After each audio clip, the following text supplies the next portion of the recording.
Hi everybody. आपका welcome है आज के सेशन में, that is on monetary policy stances. आज के न्यूज़पेपर में मिंट में 3 आर्टिकल्स ही इसके ऊपर। लेकिन आज का सेशन स्टार्ट करने के पहले मुझे आपसे दो इन्फॉर्मेशन शेयर करनी है। द फर्स्ट वन इज़, आपको पता होगा कि हमारा आरबीआई ग्रेड बी 2023 का कोर्स लॉन्च हुआ था कुछ दिनों पहले।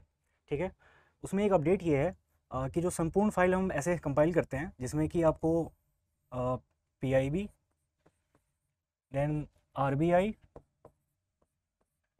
सेबी और नाबार्ड के सर्कुलर्स, तो इनके वेबसाइट पे जो भी इंपॉर्टेंट इन्फॉर्मेशन पब्लिश हो रही है जो कि आपके एग्ज़ाम के पॉइंट ऑफ व्यू से इंपॉर्टेंट है, हम उसको यहाँ पे कंपाइल कर रहे हैं पीआईबी के साथ, और पीआईबी तो है ही उसमें।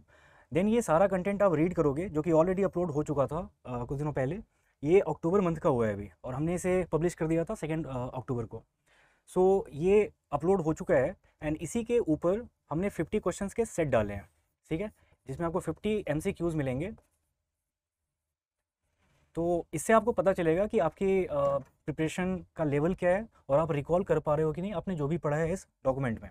फर्दर ऑब्जेक्टिव क्वेश्चंस तो हैं ही, उसके साथ साथ आपको अराउंड 10-15, डिपेंड करता है आर्टिकल्स कैसे हैं। मैं ये नहीं बोलूँगा कि ये नंबर फिक्स रहने वाला है, बट मैं उसमें 10 to 15 डिस्क्रिप्टिव क्वेश्चंस भी डालूंगा। ये सेबी के लिए इंपॉर्टेंट तो नहीं होगा, लेकिन आरबीआई या नाबार्ड दोनों के लिए बहुत इंपॉर्टेंट है, क्योंकि आपको पता है कि फेज़ 2 में डिस्क्रिप्टिव क्वेश्चंस भी आते हैं। फर्दर सेबी के लिए भी थोड़ा आप इसका यूज़ ले सकते हो, बिकॉज आपको फर्स्ट पेपर में जो कि डिस्क्रिप्टिव इंग्लिश का है, उसमें एसेज आते हैं, राइट। तो बहुत सारे टॉपिक्स ऐसे भी हो सकते हैं जो एसे के फॉर्म में पूछे जा सकते हो। मेरा पॉइंट ये है कि ये सेगमेंट आपके लिए बहुत इंपॉर्टेंट हो सकता है, आप इसको बहुत अच्छे से रीड करना। एंड एक बार जब आप पीडीएफ को रीड कर लो तो आप ये क्वेश्चंस जरूर से अटेम्प्ट करना, हमने बहुत अच्छे क्वेश्चंस इसमें डाले हुए हैं। ये थी पहली इन्फॉर्मेशन। दूसरी ये कि मैं आपको एक सैम्पल दिखा देता हूँ पहले। ये हमारे जो 50 क्वेश्चंस का सेट है उसमें से एक हमने पिक किया आपको दिखाने के लिए। तो आप इसमें देखो कि this question is about national Ayush mission. ठीक है, तो हमने ये पूछ लिया कि इसको लॉन्च किसने किया था पहले। ठीक है, नोडल मिनिस्ट्री कौन सी थी उसकी, और इस बार के बजट में इसका आउटले क्या है। ये ऐसी इन्फॉर्मेशन है जो बार बार एग्जाम्स में पूछी जाती हैं किसी भी गवर्नमेंट स्कीम्स के ऊपर। आपने अगर पास्ट ईयर के क्वेश्चंस देखे होंगे तो आपने इस टाइप के क्वेश्चंस बहुत सारे देखे होंगे, राइट। तो हमने इसको यहाँ पे डाला है। ऐसे ऐसे क्वेश्चंस और भी हैं, कुछ कुछ आपको वन लाइनर्स भी मिलेंगे जहाँ से पैसेज के फॉर्म में क्वेश्चन नहीं बन सकते, बट वो आरबीआई या सेबी के वेबसाइट पर आया है तो वो इंपॉर्टेंट हो जाता है। एंड इसके अलावा एक दूसरी अपडेट ये है कि बहुत सारे लोगों की रिक्वेस्ट आई थी कि हम पीआईबी को एक अलग सेगमेंट बना के लॉन्च करें। हमने ये कर दिया है। आप अगर हमारे वेबसाइट पे जाओ प्रैक्टिस मॉक पे, तो आप रेगुलेटरी बॉडीज़ का सेगमेंट ऐसे वहाँ पे क्लिक करना। वहाँ पे क्लिक करने के बाद आपको ये सारे कोर्सेज़ के नेम दिखेंगे। ठीक है, आरबीआई का, सेबी का, देन हमने जो पहले कर रखे हैं पीएफआरडीए के हमने मॉक्स दिए थे तो उसका भी है। ये आपको इधर पीआईबी का मिलेगा। ठीक है, आप इस पर जाना। इसमें हम करने ये वाले हैं कि इसमें मंथली आया करेगा अपडेट। ठीक है, तो मंथली फाइल होगी जिसमें कि आपको क्वेश्चंस मिले, पहले तो कंटेंट मिलेगा, देन आपको कुछ 10 to 15 डिस्क्रिप्टिव क्वेश्चंस मिलेंगे, और आपको प्रैक्टिस के लिए उसमें 20 से 25 क्वेश्चंस रहेंगे हर फाइल में। ठीक है, और ये मंथली आया करेगा। अक्टूबर का ऑलरेडी आ चुका है और ये आज ही लॉन्च हुआ है। बेसिकली ये एक न्यू अपडेट थी जो कि पहले नहीं था हमारे पास। आज हमने इसको लॉन्च कर दिया है। तो ये आपके प्रिपरेशन में बहुत हेल्प करेगा, बिकॉज आप जानते हो कि पीआईबी से कभी कभी डायरेक्ट पैसेज आ जाते हैं एग्जाम में, और अगर डायरेक्ट पैसेज ना भी आए तो बहुत सारे क्वेश्चंस पीआईबी के आर्टिकल से इन्फ्लुएंस्ड होते हैं। ठीक है, तो ये आपके एग्जाम के प्रिपरेशन का बहुत बड़ा कंपोनेंट है। आप अगर चाहो तो मैं सजेस्ट करूंगा कि आप आरबीआई का कोर्स लो, बिकॉज ये बहुत कॉम्प्रिहेंसिव है। पीआईबी में सिर्फ आपको करंट अफेयर्स ओरिएंटेड चीज़ें ही मिलेंगी, थोड़ा सा स्टैटिक मिलेगा उसका समझने के लिए। लेकिन अगर आप ये कोर्स लेते हो तो इसमें हमने स्टैटिक जो टॉपिक्स हैं चैप्टर वाइज करके हमने उसके नोट्स डाले हुए हैं। एक तो पहले स्टडी नोट्स है जो कि बहुत कॉम्प्रिहेंसिव है, देन उसका रिवीजन नोट्स हमने डाला है सो दैट एग्ज़ाम के टाइम पे आपके लिए रिवीजन करना आसान हो जाए।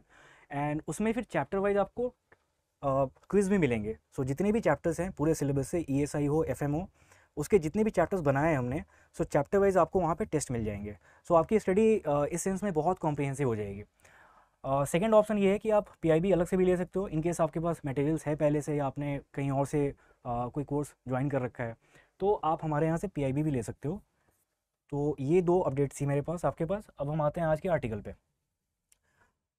एक बार ये दिखा दूँ पहले मैं कि ये हमारा रहा पीआईबी सूत्र, जो कि मैंने आपको दिखाया था पीआईबी का एक अलग से कंपोनेंट जो हमने लॉन्च किया है अभी, एंड ये इसके कंटेंट्स हैं। आप एक बार ध्यान से देखना इसको। सो आप देखोगे कि जैसे आरबीआई के एग्ज़ाम में इकोनॉमिक इशूज़ होते हैं, सो वो आपको यहाँ पे मिल गया। देन सोशल इशूज़ होते हैं, देन आपको फिनांस का यहाँ पे मिल गया कंपोनेंट। मैनेजमेंट क्योंकि बहुत स्टैटिक होता है तो उससे कुछ अपडेट आपको आएगा नहीं पीआईबी में। देन अगर आप नाबार्ड की बात करो तो नाबार्ड में भी economic issues and social issues होते हैं। फिर हमने एग्रीकल्चर को अलग से रखा है एंड फिर रूरल इशूज़ को रखा है। सो आपके रेगुलेटरी बॉडीज़ की जो भी नीड्स होती है वो इस डॉक्यूमेंट से आपकी फुलफिल हो जाएगी।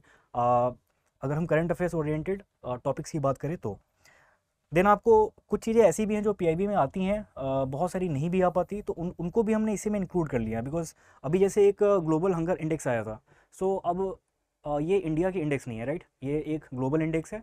बट उस इंडेक्स की जो इंडिया स्पेसिफिक रिजल्ट थी, सो वो काफ़ी नेगेटिव था। सो गवर्नमेंट ऑफ इंडिया ने उस पर अपनी क्लैरिफिकेशन दी थी, राइट। सो वो क्लैरिफिकेशन कोई ना कोई मिनिस्ट्री देती है, तो अब वहाँ पे पीआईबी में आपको इसके ऊपर आर्टिकल मिल गया था। तो ऐसे ऐसे जब भी कोई अपडेट्स होंगी जिसपे कि गवर्नमेंट का एक टेक होगा, तो हम उसको भी इंक्लूड करेंगे इसमें। देन इसमें भी आपको डिस्क्रिप्टिव और ऑब्जेक्टिव क्वेश्चंस मिल रहे हैं, जो कि मैंने बताया था पहले। ओके, सो अब आते हैं आज के आर्टिकल पे। आज का आर्टिकल एक्चुअली में रेट हाइक्स के ऊपर था, और टोटल 3 आर्टिकल्स है हमारे पास आज। तो सबसे पहला तो ये था कि फेड, जो कि फेडरल बैंक यूएस का है, यूएस की सेंट्रल बैंक है, तो उन्होंने रेट हाइक की है, ठीक है। उनके रेट हाइक के बाद जो दूसरी आर्टिकल थी वो थी बैंक ऑफ इंग्लैंड की। उसमें एक थर्ड आर्टिकल थी जो कि मैंने पिक किया है अभी के लिए, कि आरबीआई भी इनको फॉलो कर सकता है, ठीक है। अब ये रेट हाइक्स क्या हैं, ये मैंने इन्फ्लेशन में आपको समझाया था। इन्फ्लेशन की वीडियो आई थी दो, एक्चुअली उसके पार्ट्स थे, तो मैंने उसमें सब कुछ आपको समझाया था, स्टैटिक पार्ट, ठीक है। आज थोड़ा सा एक लेवल ऊपर जाएंगे हम। आज हम ये देखेंगे कि इन्फ्लेशन के ऊपर कैसे मॉनेटरी पॉलिसी सेंटर्ड होती है, एंड मॉनेटरी पॉलिसी के कुछ स्टैंसेस होते हैं। जैसे मैं अगर कोई डेटा देख रहा हूँ, तो उस डेटा को लेके, डेटा के अकॉर्डिंग मेरी कुछ इंसाइट डेवलप होगी, एंड उस डेटा पे कैसे वर्क करना है। तो मॉनेटरी पॉलिसी कमेटी जो ऐसे मीटिंग करती है अपनी, तो उनमें उनको डिसीजन लेना होता है कि अभी जो भी करंट इकोनॉमिक सिचुएशन है, तो उसको ठीक करने के लिए या उसको सस्टेन करने के लिए, अगर वो पहले से अच्छा है तो सो किस टाइप के डिसीजंस लेनी चाहिए, उसको हम बोलते हैं स्टैंसेस, ठीक है। सो ये कितने टाइप के होते हैं, ये समझाने के पहले मुझे आपको पहले समझाना पड़ेगा कि मॉनेटरी पॉलिसी कमेटी, जिसको कि शॉर्ट में हम एमपीसी बोलते हैं, वो क्या है। क्योंकि ये टॉपिक हमारे लास्ट वीडियो में इन्फ्लेशन में डिस्कस नहीं हुआ था, जो मैंने जानबूझ के छोड़ा था, क्योंकि इनकी मीटिंग्स होती रहती है फ्रिक्वेंटली, एंड इन्फ्लेशन के ऊपर आपको आर्टिकल्स ऑलमोस्ट हर मंथ मिल जाएंगे। तो ये मुझे पता था पहले कि ये न्यूज़ में आने वाला है, तो मैं इसको बाद में समझाता। सो आज हम इसी को देखेंगे। सो सबसे पहले मैं आपको इस वीडियो के कंटेंट का ओवरव्यू दे दूँ। सो फर्स्ट होगा कि हम एमपीसी को डिफाइन करेंगे, क्या है, ये कहाँ से आया है, इनकी फंक्शंस क्या क्या है, जो मैंने पहले बताया आपको कि स्टांसेस इसकी कितनी टाइप्स की होती हैं। और आज की जो आर्टिकल है, सो आज की आर्टिकल में उस स्टांसेस के को सेंटर में रख के हम देखेंगे कि अभी क्या होने वाला है, या फिर गवर्नमेंट आरबीआई क्या कर रही है बेसिकली। ऑलराइट, सो सबसे पहले हम देखते हैं कि एमपीसी को इस्टेब्लिश कब किया गया था, ठीक है। This is monetary policy committee. So RBI act है, आपको पता होगा, आरबीआई एक्ट 1934। इस एक्ट के थ्रू आरबीआई को कॉन्स्टिट्यूट किया गया था, राइट। इसी एक्ट का एक सेक्शन है, that is section 45 clause Z B. इस सेक्शन के अकॉर्डिंग, इस सेक्शन में जो भी प्रोविजंस हैं उसके थ्रू एमपीसी को कॉन्स्टिट्यूट किया गया है। सो एमपीसी बना था 2016 में। सो आपको ये इन्फॉर्मेशन याद रखनी है कि कब बना था, आपको ये याद रखना है कि ये किस सेक्शन के अंडर बना है। और आपको एक और चीज़ हो सकता है पूछी जा सकती हो, कि इसके लिए सजेशंस किसने दी थी। सो एक कमेटी थी, जो हमारे अभी एक्स गवर्नर भी थे, बट ये उस टाइम पे डिप्टी गवर्नर थे, उर्जित पटेल, ठीक है। तो एक कमेटी बनाई गई थी जिसका नाम था उर्जित पटेल कमेटी, क्योंकि ये उसके हेड थे। सो उनकी कमेटी ने सजेस्ट किया था कि हमें एमपीसी मॉनेटरी पॉलिसी कमेटी अलग से बनानी होगी। उनके रिपोर्ट्स को बेस बना के फिर एमपीसी को कॉन्स्टिट्यूट किया गया था 2016 में। तो हमने ये देख लिया। अब हम देखेंगे कि इसकी कंपोजिशन क्या क्या है। सो इसमें कितने लोग होते हैं, कहाँ कहाँ से उनको लिया जाता है, ठीक है। सो इसको हम 2 पार्ट्स में देखेंगे। टोटल मेंबर्स जो होते हैं इसके ना, वो होते हैं 6। टोटल मेंबर्स होते हैं 6। हम इसको 2 पार्ट्स में बांटेंगे, देखेंगे कि वो कहाँ कहाँ से आते हैं, ठीक है। सो टोटल 6 मेंबर्स में से जो 3 होते हैं वो आरबीआई से आते हैं, जिसमें एक आपका आरबीआई के गवर्नर होंगे, दूसरे डिप्टी गवर्नर होंगे।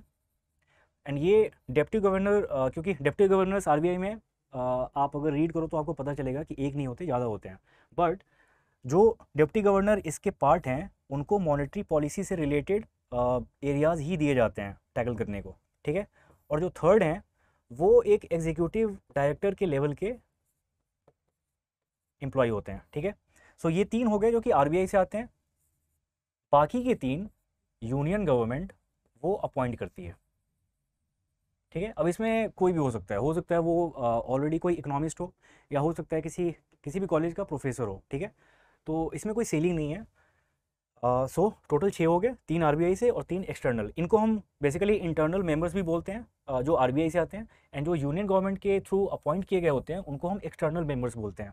सो ये नोमेनक्लेचर है, आपको डिफरेंट सोर्सेज में अलग अलग नाम से मिलेंगे, बट आप उनको देख के समझ जाओगे कि वो क्या बोलना चाह रहे हैं। कंपोजिशन मैंने समझा दिया, अब आते हैं मीटिंग्स के ऊपर। सो रूल ये है कि एक साल में मिनिमम 4 मीटिंग्स होनी होती है एमपीसी की। सो एमपीसी यानी monetary policy committee minimum 4 times बैठती है एक साल में, ठीक है। और इसका जो कोरम होता है वो होता है 4 मेंबर्स। कोरम क्या होता है? So uh quorum is basically the minimum number of members, ठीक है, जो रहें तभी मीटिंग टेक प्लेस हो सकती है। Like it is the minimum number of members, ठीक है, जो कि अगर प्रेजेंट रहे only then the meeting end take place. So ये मिनिमम 4 होना चाहिए।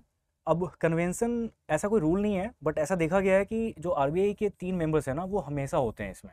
अगर कोई नहीं होता है तो वो नॉर्मली जो अपॉइंटेड मेंबर्स हैं उनमें से कोई नहीं होता है, बट इंटरनल मेंबर्स हमेशा रहते हैं। अगेन ये कोई रूल नहीं है, हो सकता है इसके ऊपर कोई बहुत डिटेल में कंटेंट हो। मैंने सर्च किया, मुझे ऐसा अभी कुछ मिला नहीं है, ठीक है। तो जो एब्सेंट होते हैं वो इनमें से कोई एक हो जाता है कभी कभी, वरना आपको 6 मेंबर्स मीटिंग में मिलता ही मिलता है। उसके बाद हम देखते हैं कि एमपीसी का फंक्शन क्या होता है।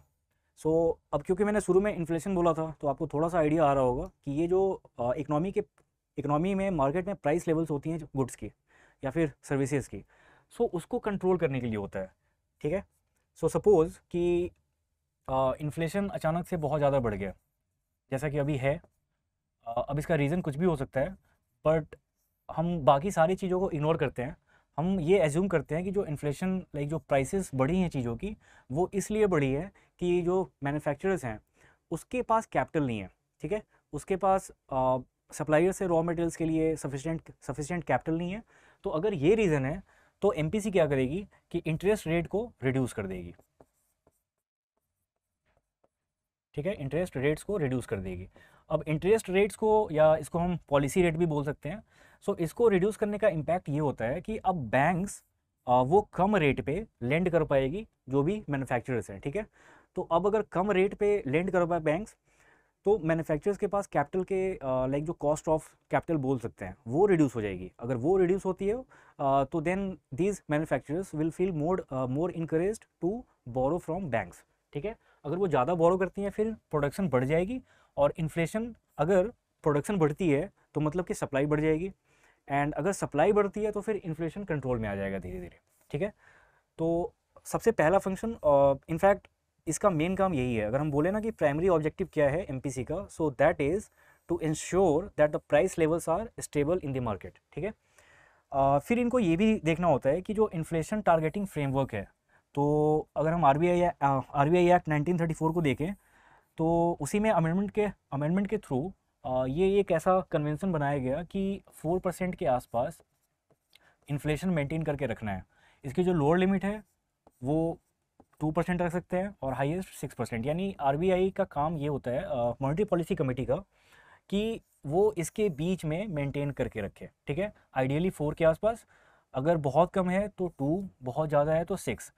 बट ये अभी ब्रीच हो रहा है रेंज, जिसके कि रीजंस बहुत ही सिंपल है, जैसा कि अभी वॉर का सिचुएशन है, इसके पहले कोविड अपने पीक पे था, तो ये हम ब्रैकेट मेंटेन नहीं कर पाए हैं, ठीक है। बट आइडियली एमपीसी को 4% के अराउंड मेंटेन करके रखना होता है। इसीलिए इसमें वर्ड है एक, आपने देखा होगा, फ्लेक्सिबल। फ्लेक्सिबल का मतलब यही होता है कि आइडियली हमें इसके अराउंड रखना है, बट कभी कभी ऐसा होता है जब सिचुएशन बहुत ही एडवर्स हो जाए, जिस केस में हम इसको मेंटेन नहीं कर पाते, तो उसमें हम थोड़ा बहुत अगर थोड़ी बहुत ब्रीच हो जाए तो भी चलेगा, लेकिन कोशिश ये रहती है कि वापस से अपने प्रीवियस लेवल पे इसको लेके आ पाए। ओके, अब हम आते हैं पॉलिसी स्टैंसेस पे। तो मैंने आपको बता दिया कि ये 3 टाइप्स के होते हैं स्टैंसेस, और ये बहुत इंपॉर्टेंट टॉपिक है और आज के आर्टिकल में भी इसी के ऊपर बात की गई है। तो सबसे पहले एकोमोडेटिव होता है। इसका मतलब क्या होता है, जो मैंने आपको एग्जांपल दिया है पहले, कि सपोज़ मैन्युफैक्चरर्स के पास कैपिटल नहीं है, ठीक है, और उनको उनको अपनी सप्लाई बढ़ानी है मार्केट में, बिकॉज सप्लाई की बहुत क्रंच हो चुकी है। सो उनको सप्लाई बढ़ाने के लिए कैपिटल चाहिए। वो कैपिटल उनको तभी मिल पाएगा जब बैंक्स उनको कम रेट पे लेंड करे। बैंक्स कम रेट पे लेंड कर पाए, इसको इनेबल करने के लिए एमपीसी को या आरबीआई को पॉलिसी रेट्स रिड्यूस करनी पड़ेगी, ठीक है। हम रेपो, रिवर्स रेपो, ये सब देखेंगे किसी और उसमें वीडियो में, बट अभी के लिए मैं आपको समझा दूँ अगर मोटा मोटी, तो ये होता है। तो इस टाइप के स्टैंस को हम बोलते हैं एकोमोडेटिव, जिसमें इंटरेस्ट रेट या पॉलिसी रेट्स रिड्यूस की जाती है, ठीक है। नेक्स्ट होता है हॉकिस। हॉकिस में क्या है कि अगर ऐसा लग जाए एमपीसी को कि अभी इन्फ्लेशन बहुत ज़्यादा है, इस वजह से कि मार्केट में ना, मतलब पैसों की मनी सप्लाई बहुत ज़्यादा हो चुकी है, तो वहाँ से पुल आउट करने के लिए वो क्या करेंगे कि पॉलिसी रेट को इंक्रीज़ कर देंगे। अब इसके इम्प्लीकेशन क्या होते हैं? इसका इम्प्लीकेशन ये होता है कि अगर इंटरेस्ट रेट बहुत ज़्यादा बढ़ जाए, ठीक है, तो लोग फिर लोन लेना थोड़ा कम कर देते हैं, बिकॉज आपको वो बहुत ज़्यादा इंटरेस्ट पे मिल रहा है, ठीक है। तो अगर ऐसा रहे कि इन्फ्लेशन इतना ज़्यादा बढ़ जाए कि कम रेट पे लोन ऑफर करना फिजिबल नहीं रहे, तो फिर उस रेट में क्या करेंगे, पॉलिसी रेट्स को बढ़ा देंगे। इसमें थर्ड है न्यूट्रल। तो न्यूट्रल में क्या होता है कि अगर आपको लग रहा है कि लाइक जो आरबीआई की एमपीसी की सपोज कि सेकंड या थर्ड मीटिंग है, थर्ड मीटिंग के बाद से लेके फोर्थ मीटिंग तक अगर सिचुएशन बहुत चेंज नहीं हुई है, ठीक है, तो एमपीसी को फिर लगता है कि हमें अभी पॉलिसी रेट्स में कुछ भी चेंजेस करने की ज़रूरत नहीं है, ना इंक्रीज़ करे ना डिक्रीज़ करे। तो इन केस अगर जो लास्ट मीटिंग होती है और उसके बाद जो मीटिंग होनी होती है, उसके बीच में अगर सिचुएशन काइंड ऑफ नॉर्मल है, कुछ बहुत ज़्यादा चेंजेस नहीं आए हैं, तो फिर एमपीसी के पास कोई वजह नहीं होती कि वो पॉलिसी रेट को मैनिपुलेट करे या चेंजेस करे इसमें। सो हम उस केस को बोलेंगे न्यूट्रल स्टैंस, ठीक है। तो एकोमोडेटिव में क्या करते हैं कि हम डिक्रीज़ करते हैं, हॉकिश में क्या करते हैं, इंक्रीज़ करते हैं, न्यूट्रल में हम उसको वही छोड़ देते हैं जो कि पहला प्रीवियस लेवल था, वहीं पे रहने देते हैं और वेट करते हैं कि आगे और क्या क्या हो सकता है। अब हम आर्टिकल देख लेते हैं आज का। तो आप ये देखो कि इधर लिखा है BOE, that is bank of England, raises की इंटरेस्ट रेट्स बाय 0.75 पॉइंट्स, ठीक है। तो सपोज़ कि अगर पहले 5 रहा होगा 5%, सो अब वो हो गया 5.75। ये आर्टिकल आप रीड करना है, इसमें आपको बहुत सारे टर्म्स मिलेंगे, उनको आप समझने की कोशिश करना है ऐसे। सो अगर पॉलिसी रेट्स इंक्रीज़ हुई है तो ये कौन सा स्टैंस होगा? अब आप देखो, मैंने आपको लिख के बताया था यहाँ पे, अगर पॉलिसी रेट्स इंक्रीज़ की जाए तो उसको बोलेंगे हॉकिश, ठीक है। एंड ये दूसरी आर्टिकल है जो मैंने यहाँ पे पेस्ट की है। सो आरबीआई भी सोच रहा है कि वो बीओई एंड फेड, जो कि यूएस का फेडरल बैंक है, central bank just like RBI, तो इन दोनों की तरह आरबीआई भी सोच रहा है कि अभी पॉलिसी रेट्स को शायद बढ़ाने की ज़रूरत है। तो अभी बहुत जल्दी मीटिंग होने वाली है एंड इस पर कोई डिसीजंस ली जा सकती हैं। एक बार वो आर्टिकल आ जाए उसके ऊपर, फिर हम आगे डिटेल में इसको डिस्कस करेंगे। सेशन एंड करने के पहले मैं आपसे रिक्वेस्ट करूंगा कि आप प्लीज़ हमारे वीडियोस को, अगर आपको कंटेंट अच्छा लग रहा है तो आप प्लीज़ इसको लाइक करो। आपके पास कोई फीडबैक है जिससे कि हम और इम्प्रूव कर सकते हैं, तो आप अपने सजेशंस कमेंट बॉक्स में हमें दे सकते हैं। एंड वीडियो के लिंक्स को आप अपने फ्रेंड्स के साथ जो कि प्रिपरेशन कर रहे हो उनके साथ आप प्लीज़ शेयर कीजिए। Thanks for watching.